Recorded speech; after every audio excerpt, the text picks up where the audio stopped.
Parents argued they were strict, not abusive, while the social worker wrote both words on the. I could see the tip of her pen drag over the line, hesitate for half a second like it was thinking too, and then press down harder, underlining something on the page I wasn't allowed to see. Mum's voice shot up an octave. "What are you writing? Why are you writing that?" Dad's knee bounced so fast the old coffee table rattled. I sat on the edge of the couch, wrists pressed together between my knees so I wouldn't start shaking, staring at the ring of tea she'd left on our wooden coaster. Every sound felt too loud. The fridge humming, the clock ticking, the buzz of the fluorescent light over our dining table. It was a Tuesday afternoon, the first time a social worker knocked on our door. And to this day, I still don't know if I'm the villain in my family's story or the only one who told the truth. We'd been a strict household my whole life. That was the phrase my parents loved. We're strict because we care. We're strict because the world out there is soft. We're strict because no one else is going to set you up for success. What they meant was, phones checked at random, doors never locked, no sleepovers, no after-school activities unless they personally knew the parents, and a blow-up if you were home 5 minutes later than the time on the microwave. What they never put in the brochure was Dad's temper, the way his voice could turn a room to glass, or Mum's silent treatment that could last a week if you rolled your eyes at the wrong second. The social worker came because of a bruise. That's the short version. I was 15, lanky and all elbows, and I'd learned to be very, very careful around my dad's hands. He didn't punch. He never left black eyes or split lips. He was not stupid about it, as he'd said once with this weird, bitter pride. But he grabbed. Arms, shoulders, the back of the neck. Squeezed until you could feel his fingerprints pulsing for days. One morning in PE, we were doing netball drills and my teammate brushed my upper arm to pass me the ball. I flinched so hard I dropped it. The teacher blew her whistle, told the class to run another lap, and gently took my arm to ask if I was okay. Her fingers landed exactly where Dad had grabbed me the night before when he dragged me away from the front door because I'd slammed it. The bruise bloomed ugly yellow and purple under the fluorescent gym lights. She didn't say anything there, just told me to sit out, then sent me to the nurse because you look pale. The nurse asked the usual questions. Did you fall? Sports injury? I heard myself say, door, like it was a normal sentence. My dad was behind me and I stopped short and the door hit me. Something about the way I said my dad made her pause. She didn't push, but she wrote something down and told me to wait. Next thing I know, I'm in the counselor's office and she's giving me that tilted head look therapists must practice in school. She asked if I felt safe at home and I gave the standard child of strict parents answer. Yeah, it's just, they're strict. And then I said the quiet thing out loud without meaning to. They're not, like, abusive or anything. She didn't correct me. She just raised one eyebrow. What does abusive mean to you? I remember staring at the posters on her wall. You are enough. And big feelings are okay. And thinking about Dad's face 6 inches from mine, veins popping while he yelled about respect. I thought about my brother Theo sitting at the table with his shoulders up to his ears, fork hovering over his plate until he knew whether Mum was in a talking mood or a hissing mood. I thought about how we all choreographed our movements in that house like it was a minefield we'd mapped by memory. I don't know, I said. Like hitting? Punching? I don't know. She nodded. Okay, I'm gonna make a call after you leave this room. You didn't do anything wrong. I just want you to know that. I'd like to say I felt relieved, like a character in a movie. I didn't. I felt sick, like I just lit a fuse under my own house. 2 days later, Tuesday, for 12 p.m., Mum called my name from the bottom of the stairs with that tight, sugary voice she saved for company. Sweetheart, can you come down? I knew before I saw her. There was a stranger's voice in the living room, light and professional. Our house, normally dim because Mum hated wasting electricity, was lit up like a Christmas display, candles on, diffuser going. Mum wore lipstick at 4 in the afternoon. Dad, who never took a day off, was home, still in his work boots, sitting forward like a coiled spring. Hi, you must be Ava, the woman said when I came in. She was mid-30s, hair in a low bun with flyaways frizzing out. She wore a navy blazer and had a big canvas tote at her feet. On the coffee table, a file was open, our surname printed on a tab. I spotted it before Mum could slide her notebook on top of it. "This is Miss Parker," Mum said, smile too wide. "She's just here to talk. Nobody just comes to talk when your parents' faces are that tight." "Department of Child Safety," Miss Parker said, like she was ordering coffee. "Is it okay if I sit here?" she asked, already sitting. "I just want to chat to you and your parents, and then maybe we can have a bit of one-on-one time if you're comfortable." I nodded because what else do you do? Say no and get yelled at later? The conversation started polite. Background information. Ages, schools, work. Mum laughed too loudly, doing the whole, "we're very involved parents" routine. "We don't let the kids get away with anything," Dad added with what was supposed to be a joke. "Right, love?" He slapped my knee. Not hard, but I still jumped. Miss Parker's eyes flicked down, then back up. Then she asked about discipline, how they handled rule-breaking, curfews, grades. "We believe in consequences," Dad said. "Kids these days are soft. We're strict, not abusive." He said it so fast I knew he'd practiced the line. That's when I saw her pen hover over the page. That's when Mum's voice cracked. That's when everything started to feel like slow motion and too fast at the same time. "Can you tell me what a typical argument looks like in this house, Ava?" Miss Parker asked. I opened my mouth, but nothing came out. My tongue felt like cotton. I could feel Mum's eyes drilling into the side of my face. Dad's knee bouncing. The tick-tick-tick of the clock. My heart slammed so hard it made my vision pulse. "Normal teenage stuff," Mum said quickly. Eye rolling, talking back, you know. "We raise our voices sometimes. But who doesn't? This is ridiculous." Miss Parker held up a hand slightly. "I'd like to hear from Ava first, if that's okay." She turned to me. "It's okay to be honest," she said. "We just want to make sure everybody is safe." "I'm safe," I blurted out. Too quick. My voice cracked on the word. "Ava," she said softly. "How did you get the bruise on your arm?" Mum inhaled sharply. "You told them?" she hissed under her breath. That was the first crack in the polite company mask. I slammed the door," I said, staring at my hands. Dad was behind me. "It's not a big deal." "So your father grabbed your arm?" I could feel Dad's whole body tense next to me. "I held her back because she was storming out of the house yelling," he snapped. "My name's on the mortgage. I have a right to keep my child in my home. That's not abuse."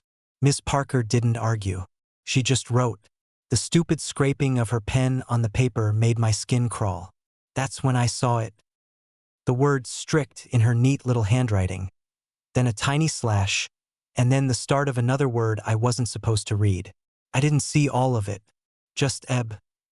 Before Mum's notebook slid over the page. "Strict, not abusive," Mum repeated, like if she said it enough it would become true. "We don't hit our kids. We don't drink. We don't have drugs in the house. We don't have strange men coming and going. Is that what you people want? You want actual abuse cases while you harass stable families trying to raise their kids properly." I wish I could tell you I stood up right then, pointed at them, and listed every way they hurt us.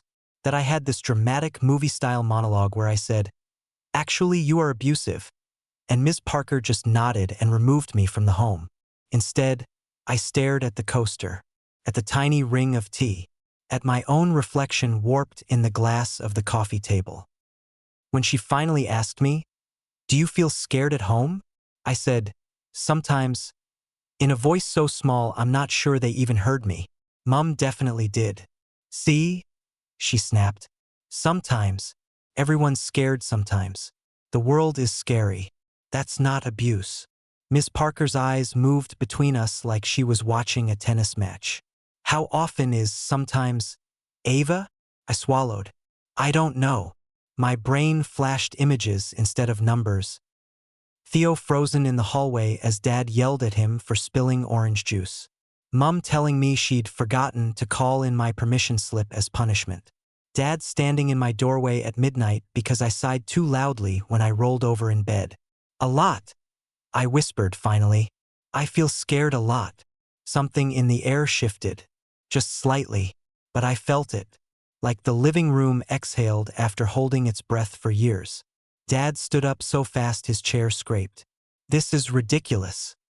She's being dramatic. She's always been dramatic. You don't know her like we do. She lies. She exaggerates. I'm not lying, I said. But it sounded weak even to my own ears. The interview dragged on forever. At some point, Miss Parker asked to speak to me alone. Mom tried to refuse. Under no circumstances are you talking to our daughter without us present. Ms. Parker just calmly referenced some policy and suggested we step into the kitchen. You can keep the door open if that makes you more comfortable. They didn't. Of course they didn't. They hovered in the next room, making tea with more noise than necessary, banging spoon against mug, every clink a reminder that they were there. Ms. Parker lowered her voice. Ava, I know this is scary, but I need to know if there's anything happening in this house that makes you feel unsafe. Anything at all. Even if your parents say it's normal. Even if you've been told it's strict. I remember staring at the fraying edge of the couch cushion and thinking about labels. Strict, abusive, normal, dramatic, disrespectful, good daughter, bad daughter, snitch, survivor. I didn't feel like any of them. I just felt tired. He grabs us, I said finally. Me and my brother. Sometimes my wrist, sometimes my neck. He yells a lot. My mom doesn't talk to us for days if we make her mad. They take our food sometimes. Like, they'll make everyone dinner but not let us eat if we've been disrespectful. Ms. Parker's face didn't change much, but her pen moved. Has he ever choked you? I froze. The words sat heavy between us. He's never, like, it's not like TV, I said. His hand is on my throat and sometimes it's hard to breathe. But he lets go. It's not. It is, she said quietly. That is what it is. For some reason, that made me want to throw up more than anything. Hearing someone else call it what it was. Part of me wanted her to say I was overreacting. That this was just a strict household. That I wasn't weak for feeling like I was drowning in my own home. She asked more questions. Did they ever hit us with objects? Lock us out? Threaten us? I answered as best I could, skipping the parts that felt too much. I didn't mention the time Dad drove off to teach us a lesson and left us sitting on the curb for an hour when Theo was 7. I didn't mention Mom ripping up my favorite book and dropping the pieces in the bin one by one. When she left, my parents didn't yell. At least not at first. They were quiet in a way that was worse. Mom wiped counters that were already clean. Dad took his boots off meticulously, lining them by the door. Then, what did you tell her? Mom asked, back still turned. Nothing, I lied. Her hand smacked the bench so hard I jumped. Don't you dare lie to me after what you've just done. What followed was not an explosion but a slow, suffocating leak of anger over weeks. They never got physical while the case was open. That almost made it worse. Instead, I got coldness. Short, clipped answers. Ask your social worker in response to any request. My name said like a bad taste. The case stayed open for 2 months. Ms. Parker visited a few more times, talked to Theo, talked to my parents separately. At school, teachers started giving me that soft look. One asked if I needed extensions, and I hated it. Hated being the kid everyone knew had a situation at home. In the end, the letter said something like, concerns substantiated, risk factors present, case closed with recommendations. No removal, obviously, no dramatic rescue, just a file somewhere in a cabinet with our surname on it. Strict/abusive, scrawled in a stranger's neat handwriting. My parents never forgave me. Not really. They toned it down for a while. No more hands on throats, less grabbing. But the emotional stuff doubled. They reminded me at every opportunity how I'd betrayed the family. Anytime I disagreed, it was Is this another thing you're going to tell your social worker? Even years later, if I mentioned being upset about something from childhood, they'd roll their eyes. Oh, here we go. Ava thinks she was abused. I moved out at 19. I told myself it was for uni, but I deliberately picked a campus on the other side of the city. At first I still went home for holidays, still answered their texts, still got that cold wave of dread whenever Mum lit up my phone. Slowly I started limiting it. One visit every few months, then maybe twice a year, then none at all after last Christmas. The reason I'm writing this now is because my mother texted me yesterday. I haven't spoken to her in almost a year. It popped up while I was on my lunch break, sitting in the staff room at work, eating a soggy sandwich and scrolling Reddit, actually. Her message: "Your father is very hurt that you're still telling people we were abusive. We were strict, not abusive. You're rewriting history to make yourself a victim." The social worker even wrote that down, remember? Strict, not abusive. It hit me like a punch to the gut because 1, she remembered that file, that moment with the pen, and 2, she remembered it wrong, or chose to. I typed back 3 different replies and deleted them. She wrote both: "Mom, you grabbed us. You starved us. You scared us. Please leave me alone." I didn't send any of them. I put my phone face down and stared at the staff room microwave until my break was over. Then I went and taught long division to a group of 8-year-olds who think yelling is when someone raises their voice slightly. They flinch when a classmate laughs at their drawing. And I hear myself say, on autopilot, "You are safe here. You're not in trouble. I'm not mad." Sometimes I hear my dad's voice come out of my mouth and I want to peel my own skin off. The way I say enough when the noise level rises.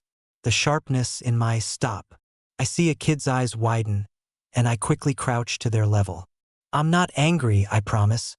That stop is for the noise, not you. I over-explain.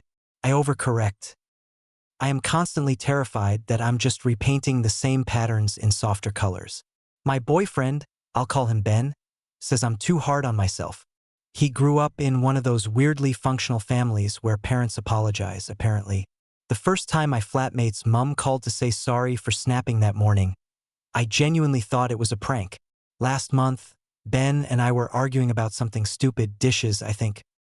He raised his voice slightly, frustrated, and I felt my whole body go cold. The room felt smaller.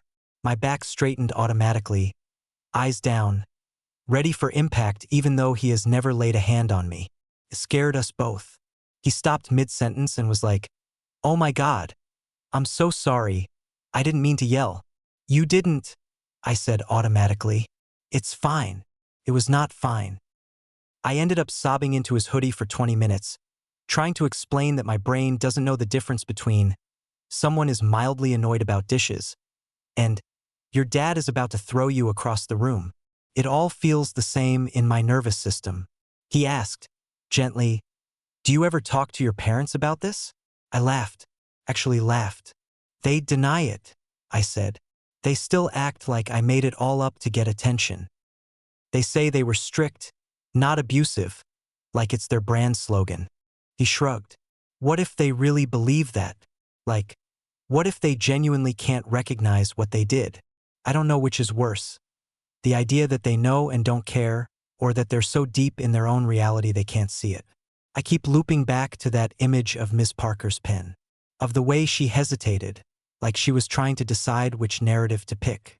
Strict, abusive, both, neither. My parents have clung hard to the first word. I've spent the last decade trying to accept the second without feeling like I'm being dramatic. There's this weird guilt, too, because I know people who had it worse. Friends whose parents broke bones, left them without food for days, locked them in rooms. I hear myself minimizing. "Oh, my parents were just strict," I say, because the full story feels like too much. Then I go home and have a panic attack because I dropped a glass and instinctively moved to hide the pieces under the sink. I still remember the first time I saw the word abuse written in our file. I didn't actually see the whole file, obviously. But a year after the case closed, Mum left a pile of paperwork on the dining table while she went to answer the door. Habit made me glance at it, ready to read upside down like all kids of strict parents do. You never know when your name might show up. Our surname, child safety, case notes. In the paragraph that I could see, the words pattern of emotional abuse sat there, casual as anything. I froze. My heart hammered. Theo walked in behind me and nudged my shoulder. "What's that?" he asked. "Nothing," I said quickly, flipping another piece of mail over it like a reflex. I didn't want him to see. Even though he was there for all of it. Even though half the time it was worse for him. It felt like if I didn't say the word, didn't let it exist in his vocabulary, maybe it wouldn't be real.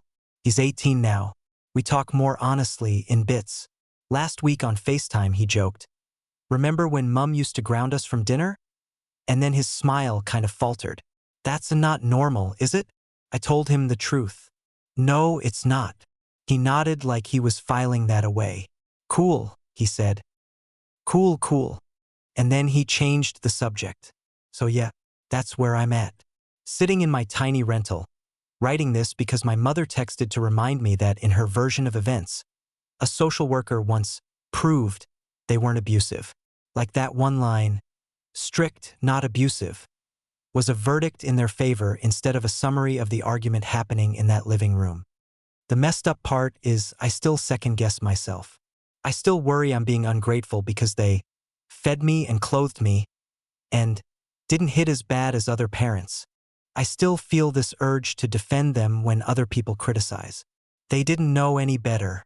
They had rough childhoods. They were under stress. It's like my brain is trying to hold both truths at once. They were struggling humans and they hurt us. I haven't replied to her text. I don't know if I will. Replying feels like opening a door I've spent years nailing shut. Not replying feels like proof, in their minds, that I'm the cruel, ungrateful child they always said I was.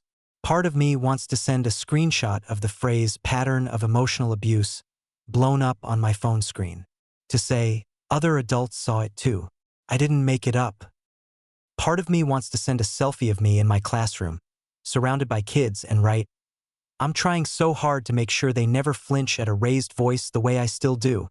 Part of me wants to send nothing and just keep healing in silence. I don't really know what the point of this post is, except maybe to put the words somewhere. To say, my parents argued they were strict, not abusive. A stranger wrote both words down. I'm 30 now and still trying to figure out which one I'm allowed to use. If anyone else grew up in that gray area, where nothing was bad enough to be a Lifetime movie but you still jump at footsteps on the stairs, I see you. I don't have advice. I'm literally on Reddit instead of answering my mother's text. But I guess I'm starting to believe that if it felt like abuse to the kid version of you, that's what matters more than whatever label your parents prefer. For now, the text sits there, unread but very much seen. Ben keeps asking gently, "Have you decided what you're going to do?" And I keep saying, "Not yet." Maybe that's my small act of rebellion. They spent my whole childhood defining reality for me. Strict, not abusive. Drama, not trauma. Maybe taking my time to name it for myself